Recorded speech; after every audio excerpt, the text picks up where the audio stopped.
오늘 말씀의 제목 믿는 자들이 받는 축복입니다. 함께 따라하겠습니다. 믿는 자들이 받는 축복. 구약 성경과 신약 성경을 우리가 읽고 또 묵상하다 보면 구약과 신약 성경의 차이점들이 발견되고는 합니다. 여러 가지 구약과 신약 성경의 차이점이 있는데 그 중에 하나가 뭐냐면 구약 성경에는 백성이라고 하는 게 중요하게 자주 언급되어 있어요.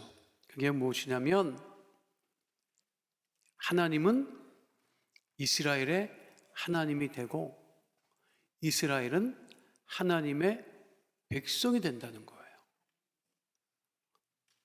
하나님이 이스라엘의 하나님이 되시고 이스라엘이 하나님의 백성이 되는 조건 중에 하나가 율법을 잘 지키는 거예요.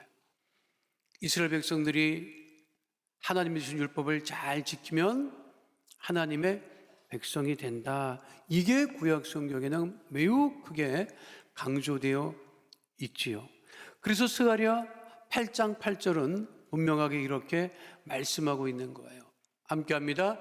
그들은 내 백성이 되고 나는 진리와 공의로 그들의 하나님이 되리라. 그들은 이스라엘 백성들은 하나님의 백성이 되고 하나님은 이스라엘의 하나님이 되신다고 하는 게 이것이 구약에서 강조하는 것인데 신약이 오면 그 백성됨의 강조됨보다는 무엇이 강조되고 있느냐면 예수님께서 말씀하셨듯이 오늘 본문에도 분명하게 말씀하고 있듯이 우리들을 하나님께서 자녀 삼으셨다 그래요. 오늘 본문 요한복음 1장 12절 말씀 다시 한번 함께 하도록 하지요. 영접받은 자 곧 그 이름을 믿는 자들에게는 하나님의 자녀가 되는 권세를 주셨으니. 백성이 되고 싶으십니까? 자녀가 되고 싶으십니까? 그 백성과 자녀의 차이가 무엇일 것 같아요? 백성은 왕이랑 함께 생활을 못해요. 궁 안에 있는 것은 백성이 아니야. 백성은 임금, 왕이 거하는 궁 밖에 있는 것이고 왕의 자녀는 궁 안에 있어요? 밖에 있어요? 안에 있죠. 그걸 아주 상징적으로 보여주는 사진이 있습니다. 여러분 미국 대통령이 직무하는 곳을 백악관이라고 하고 대통령 직무실이 아주 굉장히 유명합니다. 그 대통령 백악관 미국 대통령 직무실에 아무나 들어갈 수 있어요? 없어요? 없는 건 어떻게 잘 알고 계시네? 1963년에 미국 백악관 대통령 직무실 책상 안에 누가 있어요? 애가 있네? 저 누구야? 존 F 케네디 대통령의 아들이에요. 아들은 미국 대통령 백악관 직무실에 들락날락거리고 책상 밑에 들어가서 장난을 해도 괜찮아. 그게 자녀라는 거예요. 그것이 부러웠는지 그 사실을 알고 있었는지 없었는지 모르겠지만 오바마 대통령은 딸만 둘인데 오바마 대통령 딸도 백악관에서 직무실에서 자기 아버지하고 숨바꼭질을 한 적도 있습니다. 이거는 대통령의 자녀이기 때문에 가능한 거예요. 여러분들이 막 들어가 갖고 그냥 무슨 들어가지도 못해. 그 자녀됨과 백성됨은 그렇게 차이가 있는 것입니다. 그런데 믿는 우리들의 축복이 뭐냐? 믿는 자들의 축복이 뭐냐? 그것이 첫 번째는 하나님께서 우리를 무엇 삼으셨다? 자녀 삼으셨다는 거예요. 자녀 삼으셨다. 함께 따라하겠습니다. 자녀 삼으신 축복. 그러니까 믿는 자들이 받는 축복 중에 가장 중요한 것은 하나님이 우리를 하나님의 자녀를 삼으셨다는 것이죠. 우리는 원래 하나님의 자녀가 아니었어요. 죄의 자녀, 어둠의 자녀였습니다. 에베소서 5장 8절에 분명하게 말씀하고 있죠. 너희가 전에는 어둠이었다. 그래서 우리를 가인의 후에, 죄의 DNA를 가지고 있는 죄인의 후에, 어둠의 자식이라고. 그러니까 이 어둠의 죄의 자식은 뭐냐면 죄와 사망의 권세로부터 자유로울 수가 없는 거예요. 죄와 사망의 지배를 받고 살아갈 수밖에 없는 것이 어둠의 자식이었습니다. 그러나 오직 우리 예수님께서 그 죄와 사망을 해결하시고 우리를 하나님의 자녀 삼아 주셨다고 하는 것입니다. 그러니까 오늘 본문에 뭐라고 하고 있어요? 예수님을 영접하는 자는 모든 하나님의 자녀가 되는 권세를 주셨다, 이렇게 말씀하고 있지요. 하나님의 자녀가 되었어요. 그래서 우리가 어떻게 변했느냐? 에베소서 5장 8절에 이렇게 분명하게 말씀하고 있는 거예요. 함께 합니다. 너희가 전에는 어둠이더니 이제는 주 안에서 빛이라, 빛의 자녀들처럼 행하라. 우리는 어둠의 자녀가 아니라 이제 빛의 자녀, 하나님의 자녀가 되었다라고 하는 것입니다. 이거를 이제 신학적으로 하나님께서 우리를 양자 삼으셨다, 입양하셨다, 자녀가 아니었는데, 우리나라의 한 여행 전문가가 아시아에 있는 한 나라를 방문했어요. 여행객으로. 거기는 인구가 중국보다도 더 많다고 해요. 그런데 거기서 한 달을 생활하면서 매일같이 만나는 아이가 있었어요. 그 아이랑 이제 친해졌어. 그 아이는 관광객들을 대상으로 해서 볼펜도 팔고 연필도 팔고 때로는 돈도 달라고 구걸도 해. 근데 아이가 너무 천진난만하고 영특해. 그러니까 매일같이 그 마을에 거주하면서 생활하니까 그 아이야 매일같이 보내고 친해진 거예요. 근데 그 아이의 신분이 뭐냐면 불가촉 천민이야. 그 나라는 계급이 있어요. 위로부터 아래까지 계급이 있는데 공식적으로는 달리트라고 하는 불가촉 천민이 없다라고는 얘기는 해요. 근데 있어요. 그 인구의 굉장한 2억 정도 되는 사람이 불가촉 천민이래. 이 사람들은 정상적인 직업을 가질 수가 없어요. 그러니까 쓰레기 더미에서 그거를 처리하며 생활을 하고 신분 상승한다고 하는 것은 정말 가능하지 않은 일이에요. 근데 그 아이가 잘생기고 천진난만하고 영특한 아이가 불가촉 천민인 거예요. 이 너무 안타까워서 그 한국의 여행객이 그 나라 사람에게 물어봤어요. 이 아이는 나중에 커서 뭐가 되냐? 무엇이 될 수 있냐? 그랬더니 뭐라는 줄 알아요? 현지인이 이 아이는 커서 둘 중에 하나 돼. 거지가 되거나 도둑놈이 되거나. 그거는 바꿀 수가 없어요. 태어났는데 그렇게 애가 천진난만하고 똑똑하고 영특해도 결국은 거지가 되거나 아니면 도둑놈이 된다는 거예요. 이 충격을 받죠. 해결할 수 있는 방법이 없냐? 이 아이가 다른 신분을 가질 수 있는 방법이 없냐? 그랬더니 현진이 하는 얘기가 네가 이 아이를 양자 삼으면 된다. 그러면 된다는 거예요. 그런데 그게 가능하지 않잖아요. 우리도 그와 같은 신분이었는데 하나님께서 우리를 하나님의 자녀 삼으셔서 우리가 이제는 빛의 자녀로 우리가 살아가게 되었다고 하는 것이죠. 이거를 로마서 8장 15절로 17절은 아주 분명하게 말씀하고 있습니다. 함께 합니다. 너희는 다시 무서워하는 종의 영을 받지 아니하고 양자의 영을 받았으므로 우리가 아빠 아버지라고 부르짖느니라. 성령이 친히 우리의 영과 더불어 우리가 하나님의 자녀인 것을 증언하시나니 자녀이면 또한 상속자 곧 하나님의 상속자요 그리스도와 함께한 상속자요. 자녀가 아닌데 양자가 됐으면 무슨 권한을 갖는다? 상속자의 권한을 갖는다는 거예요. 상속이 뭐예요? 아버지의 재산을 물려받을 수 있는, 그게 자녀예요. 그 연예인 중에 개그맨인데 친구 집에 가면 그 친구 엄마가 자기를 그렇게 자기 자식보다 더 애가 괜찮다, 너는 우리 자식보다 훨씬 낫다, 막 이렇게 칭찬을 하고 그렇게 예뻐하고 그렇게 잘 챙겨주는 엄마가 있었대요. 친구 엄마가 있었대. 여러분, 친구 아들은 자기 아들보다 더 그냥 잘하고 뭘 해도, 그렇게 해도 뭐가 안 되냐? 상속권이 없어.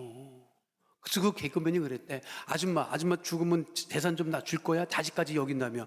안 줘. 안 줘, 여러분. 속을 썩여도 자식한테 주지. 미국의 한 뉴욕의 부자가 마철로 빌딩을 세우고 고기 백화점을 운영을 합니다. 그런데 연말에 좋은 일을 하겠다고 고아원의 아이들 300명을 초청을 해요. 그리고 맛있는 것도 먹이고 그 막 빌딩도 보여주고, 그리고 마지막으로 내가 너희들한테 선물을 할게. 그리고 백화점 완국 장난감 코너 거기를 아이들을 데리고 가서 아저씨가 선물할 거야. 여기 있는 것 장난감 중에 원하는 거를 하나씩 다 골라. 그러면 아저씨가 선물로 주는 거야. 아이들이 좋다고 그냥 막 300명 되는 아이들이 막 그 장난감을 막 고르러 막 뛰어다니고 막 그러는데 한 아이가 가만히 서 있는 거야. 그러니까 그 백화점 주인이 너도 가서 하나 골라. 아저씨가 선물하는 거야. 어느 거나 상관없어. 아주 그냥 비싸고 좋은 것, 큰 것도 상관없어. 고르면 아저씨가 그냥 줄 거야. 그랬는데 그 아이가 뭐라는 줄 알아요? 아저씨, 저는 선물보다 아저씨 옆에 아저씨 손잡고 있는 게 더 좋아요. 그리고 아저씨 손을 잡았다. 감동받은 거야. 그 말에 어떻게 했느냐? 양자를 삼았네? 그럼 어떻게 된 거야? 여러분, 장난감 하나 없겠어요? 아니면은 그 재산의 상속자가 되겠어요, 여러분? 그게 자녀 삼은 축복이라고 하는 거야. 옆에 사람을 보고 이렇게 얘기해 주시기 바랍니다. 참 있어 보이십니다. 여러분, 없어 보여, 있어 보여? 왜? 하나님의 자녀이기 때문에, 하나님의 그 상속권을 갖고 있는 하나님의 자녀이기 때문에 다 있어 보인다고, 여러분. 그게 하나님의 자녀됨의 축복이라고 하는 거예요. 두 번째는 어떤 이 축복이 있느냐? 믿는 자들의 축복 두 번째는 하나님의 함께 하신다고 하는 축복이에요. 따라하겠습니다. 함께 하시는 축복. 부모는 자녀와 함께 합니다. 그게 부모죠. 낳았어. 못생겼다? 버리지 않는다고. 낳았는데 못생겼어. 많이 낳았어. 또 어떻게 하다 보니까 12 낳았어. 어떻게 하다 보니까 12 낳았어. 소풍을 갔어. 근데 집에 왔는데 하나가 없어. 그러면 뭐라 그래? 야, 12 중에 하나 없으면 됐지. 이러는 사람은 없어요, 여러분. 안 그래요? 하나 없어도 돼. 뭐 많은 것 좀. 개도 아니고, 여러분. 개라도 찾을 거야. 부모는 자녀와 함께 하기 때문에 부모인 거죠. 성경에 가만 보면 우리 하나님이 너와 함께라고 하는 말씀을 자주 하십니다, 여러분. 너와 함께. 자, 보세요. 창세기 46장 3절로 4절이 야곱에게 하신 말씀이에요. 함께 하도록 하겠습니다. 하나님이 이르시되 나는 하나님이라 내 아버지의 하나님이니 애굽으로 내려가기를 두려워하지 말라. 내가 거기서 너로 큰 민족을 이루게 하리라. 내가 너와 함께 애굽으로 내려가겠고 반드시 너를 인도하여 다시 올라올 것이며 요셉이 그의 손으로 내 눈을 감기리라 하셨더라. 무슨 말씀이에요? 야곱에게 하나님께서 애굽으로 내려가는 것을 두려워하지 말아라. 내가 너와 함께 내려갈 것이고 다시 올라올 때도 함께한다. 하나님이 함께 하신다. 자, 여호수아 1장 9절에도 분명하게 말씀하고 있죠. 함께합니다. 내가 내게 명령한 것이 아니냐. 강하고 담대하라. 두려워하지 말며 놀라지 말라. 내가 어디로 가든지 내 하나님 야훼가 너와 함께 하느니라 하시니라.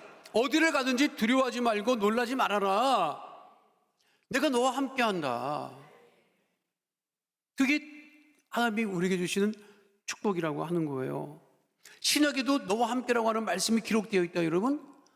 하나님께서 바울에게 이렇게 말씀하십니다. 사도행전 18장 10절 말씀 함께합니다.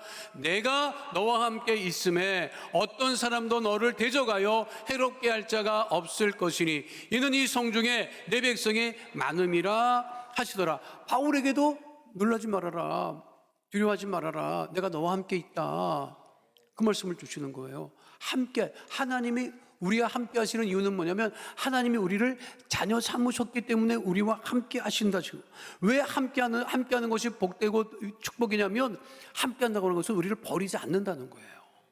하나님 우리를 자녀 삼으시고 버리지 않아. 어떻게 하나 입양했는데 상태가 안 좋다 버리지 않는다고. 알아요? 세상은 버려, 여러분. 쓸모없으면 버려. 알아요? 나는 살면서 신발한테 내가 잘해야 돼. 여러분들도 신발한테 잘해야 돼. 신발 지금 신고 있잖아.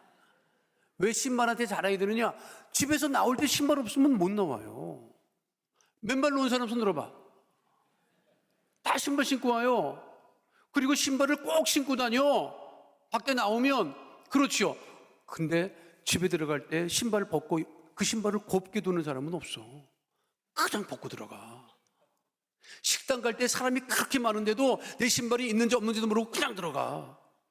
나와서 신발 찾을 데 없으면 또 난리가 나. 평상시에는 신발한테 이렇게 대접 안 해줘. 그렇게 소중한데. 세상이 우리를 대하는 게 딱 그래요. 쓸모 있으면 부려먹어. 쓸모 없으면 버려. 그래서 세상이 힘든 거야, 여러분. 쓸모 있으니까. 여러분, 마트에 가봐. 왜 마트에 가서 환영하는 자라? 돈이 있고 물건을 사니까 환영하는 거야. 없어 봐. 그냥 들고 나와봐. 버리지 않는다. 하나님이 우리를 버리지 않는다. 미안한 얘기지만 사람 죽으면 갖다 묻거나 그냥 어떻게 해. 버리는 거야. 찾아는 본다고 하지만. 근데 하나님은 우리가 생명을 다해도 우리를 맞아주시고 천국 생활하게 하시고, 안 그래요? 여러분, 결국 버리는 거지. 근데 자녀이기 때문에 안 버리는 거야. 소중하니까. 이게 비유가 맞나 모르겠는데 여러분, 몇 년 전에 우리 집사람이 팥죽을 한 적이 있어요. 나는 죽 종류는 안 먹습니다. 진짜 저는 죽은 손에도 안 돼요. 우리 집사람이 죽을 했어도 미안하지만 안 먹습니다. 아니, 부인이 한 거를 그래. 나는 솔직히 안 먹어요. 근데 그날 팥죽을 하더라고. 했어. 난 안 먹으니까 내 밥은 따로 하고. 얼마나 얄밉겠어요, 여러분. 팥죽 먹으면 될 텐데 이 인간이 팥죽을 안 먹고. 안 먹어요, 나. 근데 밥을 해주고 자기가 한 팥죽을 놓고서 한 숟갈 먹더라고. 근데 한 숟갈 먹고 내려놓는 거야, 숟가락을. 그때 내가 뜨끔했지. 내가 해준 거를 네가 안 먹냐? 나도 안 먹는다, 이런 신호를 받고 내가 뜨끔했어요. 먹어야 되나?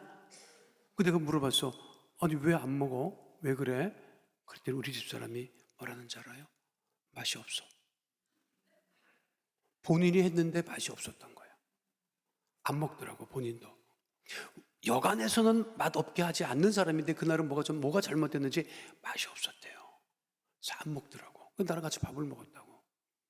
근데 이틀이 지났어. 팥죽이 또 올라왔더라고. 그래서 내가 물어봤어요. 웬 팥죽이 또 올라왔어?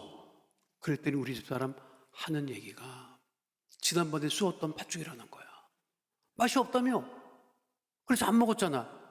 그때 우리 집사람이 뭐랬는지 알아요? 맛이 없지만 내가 했기 때문에 버릴 수가 없어서 다시 꺼내서 어떻게 하든지 먹어보려고 한다는 거야. 그러면서 우리 집사람이 뭐라고 했는지 알아요? 자기가 큰 교훈을 얻었대. 무슨 교훈이냐? 하나님도 우리를 버리지 않는구나. 맛없는 팥죽, 그 팥죽을 남이 해줬거나 사왔으면 버렸지. 자기가 공들여서 만들어 놓으니까 맛이 없어도 못 버리는 거지. 여러분이 팥죽 써서 못 버려. 근데 하나님이 우리를 자녀 삼으셨어. 안 버려요, 여러분.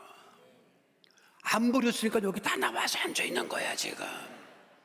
버렸으면 어디가 있느냐고, 우리가. 그게 하나님이 우리와 함께 하시는 축복이고, 그것 때문에 우리가 하나님께 감사하며 살아갈 수가 있는 것입니다. 하나님 우리가 완전하기 때문에, 온전하기 때문에, 뭘 잘하기 때문에 우리를 자녀 삼으시고 함께 있는 게 아니라 자녀이기 때문에 우리를 품어주시고 안아주시고 위로하여 회복하여 주시는 거예요.